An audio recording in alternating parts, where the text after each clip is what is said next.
신명기 25장 1절입니다. 1절부터 마지막 절 19절까지입니다. 이제 오늘 말씀까지 해서 신명기의 일반적인 생활의 법을 마무리하는 내용입니다. 오늘 말씀은 크게 1절로 10절, 이게 첫 번째 문단의 주제는 보호입니다. 그리고 11절서부터 19절, 여기는 이제 두 번째 문단인데 성도의 인생관인데 이게 이제 여러 가지 이야기가 나오지만 공통 분모가 있습니다. 그게 뭐냐면 비열함을 싫어하시는 하나님, 이걸 지금 이야기하는 내용입니다. 그래서 크게 두 가지를 이야기를 하고 있죠. 그래서 이제 첫 번째 문단인 1절로 10절에 보호라는 주제인데, 이 보호라는 주제 안에서 첫 번째 또 소문단인 1절부터 3절을 보면 사람들 사이에 시비가 생겨 재판을 하게 됩니다. 그러면 재판장이 어떻게 재판할 것인가? 당연히 악인은 정죄하고 의인은 의롭다 하고, 의롭다 한다라는 게 이제 무죄하다라고 한다는 거겠죠. 그렇게 하는데 뭐 그거야 뭐 평범한 이야기입니다. 그런데 이제 2절 3절을 보면 그 악인에게 정죄를 할 때 태형을 친다는 거예요. 태장이라고도 하죠. 그러니까 우리 옛날식 표현으로 하면 빠따를 때린다 그 말입니다. 근데 그렇게 태형을 때릴 때 엎드려서 그 죄에 따라 태형의 수를 매겨서 이제 때리는 겁니다. 뭐 10대를 때리던 뭐 20대를 때리던 이 태장으로 때리는 것이요, 잘못 세게 여러 대를 맞으면 죽을 수도 있다고 그래요. 그런데 그 태장을 때릴 때에 이래요. 3절에 40까지는 때리려니와 그것을 넘기지는 못할지니 그래요. 40대 이상은 못 때린다. 아무리 그 정식 재판을 해서 죄가 인정돼도 40까지만 때려라. 왜 그러느냐 하니까 그것을 넘겨 매를 때리면 그게 지나치게 때리는 건데 그것은 형제를 경히 여기는 것이 될까 하노라. 여기서 이제 재미있는 것이 이 범죄자가 태장으로 맞는데 그 범죄자를 형제라고 그래요. 아주 재미있는 그런 표현이라고 할 수 있습니다. 그러니까 이 1절로 3절의 첫 번째 문단은 어떤 것이냐면, 아무리 죄를 지어서 그 죄가 확정돼서 벌을 받더라도 그를 형제로 생각을 해야 하고, 같은 이스라엘 민족이니까 우리 신약으로 말하면 믿는 사람이라는 거죠. 그리고 그 사람의 생명과 인격을 보호해 줘야 한다 하는 이야기예요. 지나치게 때리지 말아라. 죄인이라도 형제니까 경히라는 말은 가볍게라는 말이에요. 근데 옛날 번역, 지금 우리가 쓰고 있는 이 개역 개정판 말고 개역 성경에는 이 경히라는 말을 어떻게 번역을 했느냐면 천히 여김, 이렇게 번역을 했어요. 그러니까 내 형제를 40을 넘는 매를 때리는 것은 형제를 천히 여기는 것이다.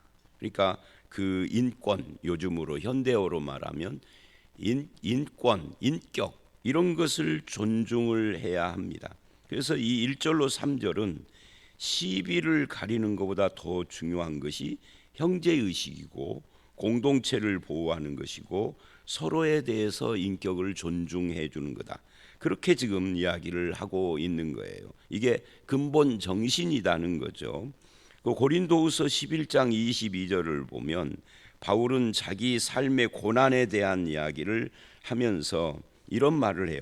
자기는 유대인들에게 40에 하나를 감한 매를 5번이나 맞았다고. 그러니까 생명의 위협을 많이 당한 거죠. 그 잘못 맞으면 죽을 수도 있는데 50을 넘어간, 예를 들면 태장을 100대를 맞는다 그러면 거의 죽는다고 그럽니다. 그래서 조선시대에 보면 양반이 태장을 맞을 죄를 범하잖아요. 돈을 주고 쌍놈을 고용해서 대신 맞았대요. 조선시대 안 태어나기 진짜 다행이죠. 여러분이 현대를 살고 있는 거 감사해야 합니다. 조선시대가 아닌 것에 대해서. 그러니까 바울은 40에 하나를 감한 매를 5번이나 맞았으니 엄청난 고난을 당한 거예요. 그래서 이스라엘 사람들은 이 말씀을 오용을 해서 그대로 미운 사람을 혼내주는데 이 말씀을 썼다 그러면 39대만 치면 되니까. 근데 이 말씀의 정신은 시비가 생겨도 첫째, 사적인 복수심을 내려놓고 공적인 재판장에 데리고 가서 재판에다가 맡겨야 된다 하는 것과, 두 번째, 공적인 재판을 할 때도 지나치게 벌을 내려서는 안 된다 하는 것입니다. 그리고 악인이라도 너의 형제다. 그래서 그의 인격을 존중해 줘야 된다 하는 것을 말하고 있습니다. 그래서 결론이 형제를 천히 여기지 말아라. 형제를 경히 가볍게 여기지 말아라. 이게 결론이에요. 우리의 삶의 태도와 정신을 이야기하고 있는 거죠. 같은 믿음의 형제들을 대할 때 나는 어떤 마음을 갖는가에 대해서 지금 말을 하고 있는 겁니다. 그 다음에 두 번째는 4절입니다. 이 4절은 우리도 익히 알고 있는 말씀이죠. 곡식 떠는 소에게 망을 씌우지 말라. 아주 짧은 이건데 이거를 바울은 고린도전서 9장에서 인용을 해요. 고린도전서 9장 7절 이하에서 인용을 하면서 이게 바울이 이렇게 말을 합니다. 이게 어찌 짐승을 위한 거냐? 이게 어찌 소를 위해서 한 말이겠느냐? 이렇게 이야기를 합니다. 그건 이제 바울이 적용하는 거예요. 그런데 바울의 그 말씀을 보기 전에 이 본문은 정말 소에 대한 이야기죠. 바울은 그렇게 인용을 했지만, 그래서 이 4절 말씀이 왜 형제를 벌 주는 것과 함께 나오느냐면 여기 이 10절까지의 이야기의 공통 분모가 보호입니다. 죄인이라도 그 인격을 보호해야 된다. 형제로서. 그게 1절로 3절이라면 4절은 곡식을 떠는 이 일소죠. 일소라고 할지라도 그 짐승을 보호해야 한다. 어떻게? 망을 씌우지 말라. 망을 씌우지 말라는 건 뭐예요? 소가 곡식을 떠는 일을 할 때 배고프면 먹을 수 있도록 해줘라, 그런 이야기예요. 일만 시키지 말고. 그러니까 이 노랭이들은 돈이 아깝고 재산이 아까운 사람들은 소에 망을 씌워서 곡식을 못 먹게 함으로 조금이라도 전략을 하려고 그러는데, 여기서는 전략을 하지 말아야 된다는 거예요. 네가 부려먹는데 먹는 권리라도 보호해 줘야지 라고 하는 건데, 바울은 이것을 주를 위하여서 사는 일꾼들은 당연히 교회에서 책임을 져야 된다라는 것으로 인용을 한 겁니다. 주님을 섬기는 사람들, 그건 주님의 교회가 보호하고 그 몫을 챙겨서 공급해주고 살게 하고 삭슬 주어야 된다, 이런 이야기를 하면서, 그런데 자기는 그렇게 정당하게 받을 수 있는 싹도 마다하고 일을 해서 선교를 했다, 이 이야기를 하는 겁니다. 권리를 포기하고. 근데 바울은 권리를 포기하고 했지만 그게 일반적인 것은 아니다는 거죠. 그 이야기를 하고 있어서 여러분, 그래서 형제도 인격을 보호해야 하고 그 소 같은 이 짐승도 보호받을 필요가 있다 해서 이 하나님의 보호와 그것을 실천하는 그리스도인들이 사람과 짐승을 보호하는 것에 대한 이야기를 지금 하고 있고요. 5절서부터 10절도 보호 이야기예요. 근데 5절서부터 10절은 조금 특이한 그런 보호 이야기를 하고 있는 거죠. 신명기는 24장 전체도 그 주제가 보호하고 관계가 돼요. 그런데 25장이 그 보호 문제를 계속 이어가고 있다라고 말할 수 있는데, 이 내용이 뭐냐면 죽은 형제의 가정과 그 혈통을 지키고 보호해야 된다 하는 이야기입니다. 이게 바로 룻기 이야기죠. 룻기 이야기고, 그 중에서도 특히 오늘 이 본문을 수혼법이라고 그래요. 조금 넓게 보면은 기업 무르는 법입니다. 기업 무르는 법에는 이렇게 부부 이야기, 자녀 이야기도 나오지만 기업 무르는 법에는 재산 문제까지 다 포함을 하고 형제가 노예가 된 것도 다 포함을 하는데, 이 기업 무른다는 넓은 범위에서 좁히면 수혼법이 뭐냐면 조금 더 풀어서 이야기를 표현을 할 때는 형사취수법이라고 그래요. 형이 죽었을 때 취한다, 형수를 취한다. 그걸 수혼법이라고 합니다. 이 일을 하는 사람을 고엘, 대속자라고 부르는 거예요. 그 대속자의 의무를 감당하는 것이 성경이 말하는 의를 행하는 것이죠. 이 일을 왜 이 이상한 형이 죽었는데 아들이 없이 죽었을 경우에, 아들이 있을 때는 이게 적용이 안 됩니다. 아들이 없을 때는 그 동생이 형을 취해서 나오는 아들을 형의 이름으로 입적을 시켜서 말하자면 형의 혈통을 이어가는 거예요. 근데 이런 이상한 법을 만든 이유는 딱 하나입니다. 언약 백성의 대를 이어가는 거예요. 그리고 언약 백성의 대를 이어가는 끝에는 뭐가 있죠?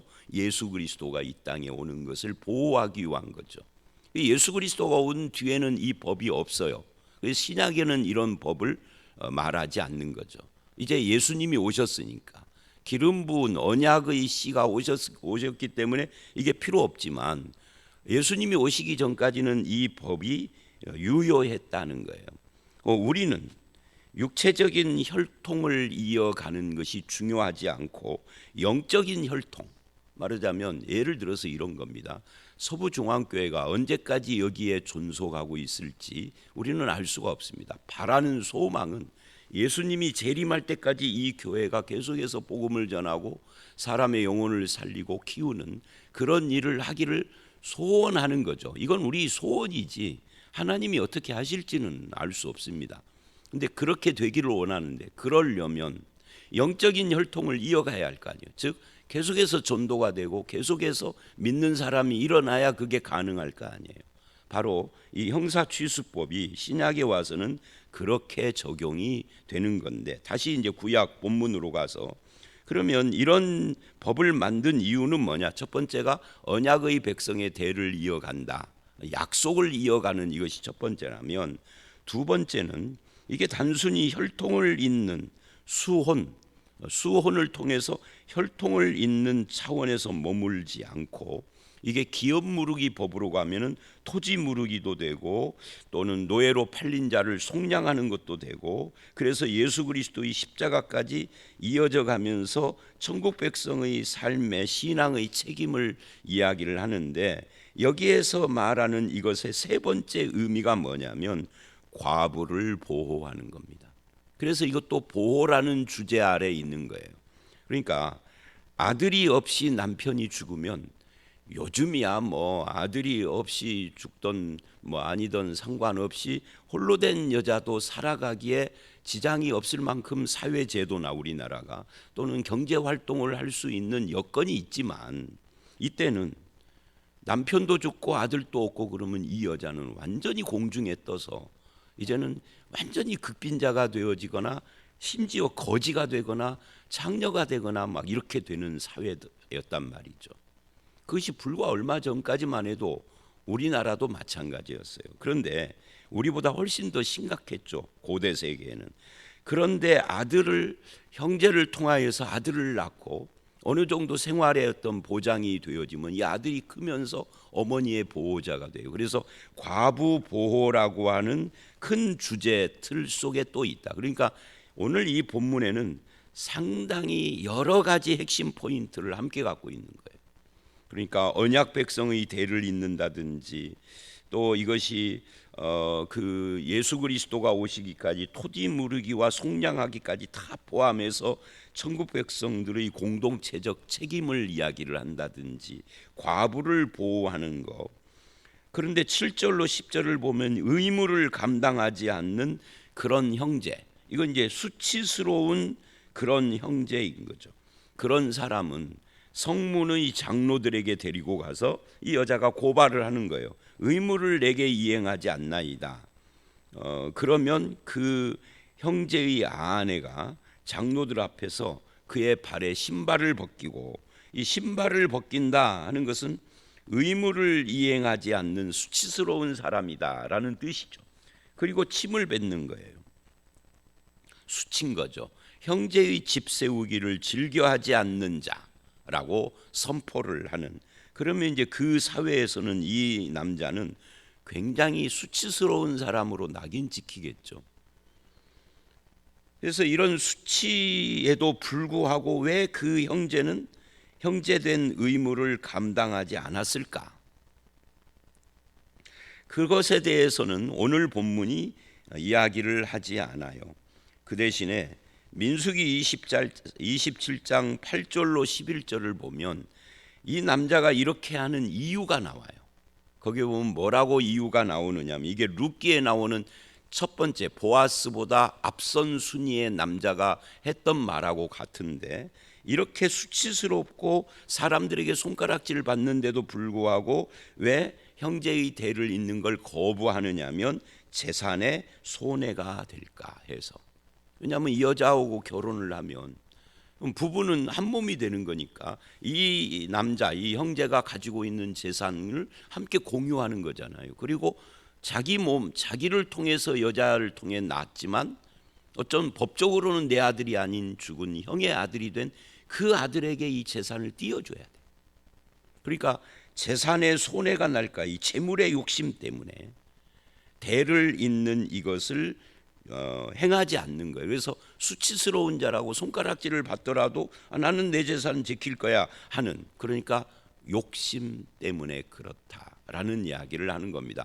이것이 민수기 27장뿐만 아니라 룻기에서도 실제로 그런 사례가 등장을 하고, 그래서 신앙은 어떤 종교 행위나 어떤 이런 것에서 머물지 않고 공동체적인 책임, 형제를 세우는 그런 책임, 또는 이렇게 어떤 연약한 자들을 보호하는 이런 책임까지를 다 함께 감당하는 것이 신자의 삶이고 신앙생활이다 하는 것을 오늘 본문은 이렇게 10절까지 세 가지 보호해야 할, 과부 보호, 곡식을 떠는 소, 동물을 보호하고, 그리고 죄인이라도 인격을 보호하는 이 보호라는 주제로 이야기를 하는 겁니다. 그리고 이제 11절서부터 19절은 성도의 인생관이 비열하지 않아야 한다, 하나님은 비열한 인간을 싫어한다 하는 것을 보여주는 겁니다. 하나님께서는 비열하고 가증한 또 부정한 방법으로 사는 사람들을 싫어하는 거죠. 그러면은 비열하고 가정하고 부정한 방법의 반대는 뭘까요? 공정하고 정직한 그런 삶을 살아야 되는데, 여기에 이제 첫 번째 이야기가 나와요. 11절 12절을 보면 두 남자가 싸우는데 한 사람의 아내가 자기 남편이 밀리는 것을, 얻어맞는 것을 보면은 막 뛰어가서 상대편 남자의 음낭을 잡지 말아야 된다. 음낭이 뭔지는 설명 안 해도 알죠. 음낭을 잡지 말아야 된다. 근데 그 다음에 이래요. 아주 심하게 이야기를 해요. 너는 그 여인의 손을 찍어버리라. 그러니까 이건 이제 재판 이야기하는 겁니다. 사사롭게 사적으로 이렇게 하라는 것이 아니라 재판을 이제 하게 되면 여자의 손을 찍어라. 아니, 이것이 그렇게까지 심각한 죄일까? 불쌍히 여기지 말라. 이게 그렇게 심각할까? 그런데 이스라엘의 법은요, 항상 초점이 어디에 맞춰져 있느냐면 앞에 형사취수법에도 등장하는 것처럼 언약의 씨를 이어가는 것에 초점이 맞춰져 있습니다. 예수님이 오실 때까지는 아브라함의 후손 중에 그 자손 하나가 오신다라는 것이 하나님의 언약인데, 나중에 이제 다윗 시대 가면은 그것이 좁혀져서 유다의 자손, 다윗의 자손으로 온다 이러지만, 지금 이 신명기 시대에는 아직은 아브라함의 후손 중에 오는 거예요. 그래서 언약의 씨를 이어가는데, 그 언약의 씨를 이어가려면 이제 그 생육이 필요하잖아요. 생육하고 번성하라 하는 것이 창세기 1장에 인간에게 주신 사명이니까. 근데 그 음낭을 잡는다는, 그냥 부드럽게 잡는다는 이야기가 아니잖아요. 지금 싸우는 중이니까 잡아서 만약에 그걸 터뜨린다고 생각을 해보세요. 그러면 생명도 생명이지만 생육권을 박탈하는 거예요. 그래서 이 범죄가 무섭다. 이거는 용서를 할 수 없는 거다. 손을 찍어버려라. 결국은 이 음란을 잡는다는 것은 수단과 방법을 가리지 않고 내 남편을 지키겠다, 싸워서 이겨야 되겠다 하는 거니까 이거를 비열한 방법이다라고 보신 거예요. 그래서 아무리 싸움박질을 하고 있는 상황이라 해도 비열한 짓은 하지 말아야 된다라고 지금 그렇게 말을 하는 겁니다. 이걸 우리에게 적용하면 우리는 뭐 남의 남자의 음낭을 잡고 무슨 싸움을 하고 이런 일은 하지 않지만 어떤 상황이 급하다고 해도 방법의 비열함을 취하지는 않아야 한다. 이게 이제 이 본문이 말하는 거예요. 명분을 내세워서 부정한 짓을 하지 말아야 된다. 수단과 방법을 가리지 않고 비열하지 말아야 된다. 예를 들면 열왕기상 2장 같은 데 보면 요압이 나와요. 요압 장군. 요압이 다윗의 생각을 다 알고 명령을 들었지만 비열한 짓으로 해서 그 적군이지만 사실은 이제 갈라져서 적이지 그 전에는 친구예요. 친구의 동생이거든요. 이름이 아비센가 하여튼 뭐 그래요.를 오라고 그래가지고 몰래 칼로 찔러 죽여요. 그래서 나중에 다윗이 죽을 때 솔로몬에게 유언을 합니다. 요압을 용서하지 말아라. 나는 요압하고 친척 관계라서 그러지만 너는 한 단계 멀잖아. 네가 왕권을 유지하려면 요압처럼 뒤에서 이렇게 비열한 짓 하는 자를 두면 안 돼. 그래서 요압을 처리하는 이야기가 나옵니다. 시므이 같은 경우도 마찬가지죠. 다윗은 시므이를 용납했지만 시므이의 비열한 짓은 결코 옳다라고 두둔을 하지 않아요. 그런 의미에서 이 비열함에 대한 이야기를 이 본문은 하고 있는 거예요. 그 다음에 13절서부터 16절을 보면 이 두 종류의 저울추와 두 종류의 대박 이야기를 해요. 요즘은 우리가 저울이나 되를 안 쓰고 있지만 지금은 뭐 이렇게 용량을 포장해 가지고 다, 그러나 지금도 재래시장을 가보면 쓰겠죠. 그러니까 두 종류의 저울추와 대박을 쓰는 이유는 뭐예요? 속이려고 그러는 거죠. 이 속이는 것도 비열한 거죠. 잔꾀를 부리고 속이고 이 속인다라는 걸 조금 더 확장해서 말하면 음모를 하고 뒤에서 저열한 짓을 한다는 거예요. 그게 13절로 16절. 그래서 16절에 이렇게 말을 하죠. 이런 일을 행하는 자는, 모든 자는 악을 행하는 자니 여호와께서 가증하게 보신다는 거예요. 이 가증하다라는 이 가증이라는 것이 비열하다는 말이에요. 그런 의미에서 그 다음에 나오는 17절부터 19절에는 우리가 생각하기에 의외의 말씀이 나와요. 갑자기 그런 생활의 법을 이야기를 하다가 결론에 와서 아말렉을 이야기를 합니다. 이 아말렉은 출애굽기 17장 8절 이하에 나오는 실제 사건이죠. 아말렉이 행한 일이 뭐냐 하면은 이스라엘이 이제 출애굽을 해서 강화를 걸어가는데, 여러분 생각을 해보세요. 200만에서 300만인데 200만 300만이 줄 맞춰서 착착착착 걸어가겠어요? 40년을 그렇게 착착착 걸어갈 수가 없죠. 성질 급한 놈은 앞에 막 가고 조금 힘 딸리는 노인들이나 느긋하거나 아니면 어린 아이를 가진 부녀자들이나 이런 사람은 걸음이 빠르지 않으니까 자꾸만 가면 갈수록 뒤로 처질 거 아니에요.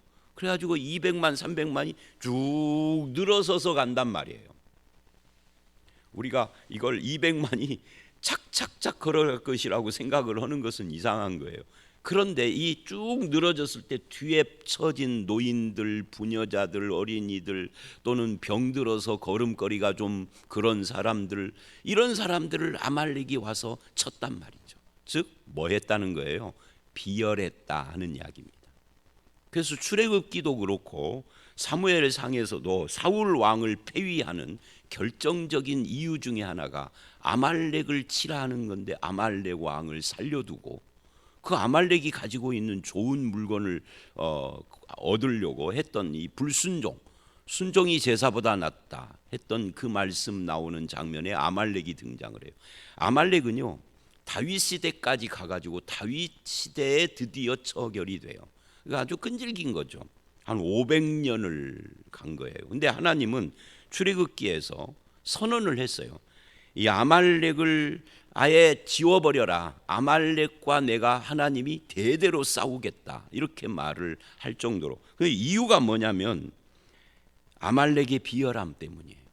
하나님은 그렇게 비열함을 싫어하신다 하는 이야기를 합니다. 그것이 출애굽기 17장 8절 이하뿐만 아니라 민수기 14장 그리고 오늘 본문 신명기 25장 모세오경에 세 군데에서 계속 나오고 사무엘상 15장에도 나오고 그럴 정도로 하나님은 뭐를 싫어한다는 거예요. 나중에 사울이 죽는데요. 어떻게 죽느냐면 이래요. 아말렉 소년에 의해서 죽었다. 그러니까 이 아말렉이 성경에 아주 부정적으로 나옵니다. 그리고 부정적으로 나오는데 그때에도 이 소년의 비열함 이야기를 합니다. 거짓말하는 거죠. 그래서 하나님은 오늘 본문 이 11절 이하는 비열함을 싫어한다. 남의 뒤통수를 치고 음모를 꾸미고 하는 그 속임수를 행하고 하는 이런 걸 싫어한다. 하나님의 백성은 선하고 정직하고 공정하고 의로워야 된다. 우리가 선행으로 구원을 받지 못하지만 구원받은 자는 선해야 한다. 이거를 우리는 기억을 해야 합니다. 그래서 오늘 말씀은 길지만 두 개예요. 보호해야 할 것과 비열하지 말고 선하고 정직해야 하는 삶. 이런 삶을 우리에게 요구하십니다. 저와 여러분의 삶이 정직하고 의롭고 공정하고 그리고 형제를 보호하고 심지어 동물까지도 이 보호하는 또 의무를 다하고 하는 그런 삶을 살아가는, 그래서 구원받은 자라는 표시가 드러나는 열매가 나타나는 저와 여러분들이 다 되시기를 주의 이름으로 축원합니다. 함께 기도하겠습니다. 하나님, 범죄자라 할지라도 형제를 경히 여기는 것을 싫어하시고 그 인격을 보호하며 소에게 망을 씌우지 않고 형사 취수의 의무를 다해서 과부를 보호하고 하나님의 언약의 대를 이어가는 것을 원하시는 하나님, 예수 그리스도와 오심으로써 완성이 됐지만 우리에게도 계속해서 인권을 보호하는 것이 중요하다라는 걸 말씀을 하시고 정직한 삶, 또 공정하고 선한 삶을 살아가야 할 것을 말씀을 하셨습니다. 급하고 다급하다고 그래서 비열함을 저지르는 어리석은 자가 되지 않고 구원받은 자의 합당한 선한 삶을 살아가는 저희 모두로 삼아 주시옵소서. 예수님 이름으로 기도드려 싸움나이다. 아멘.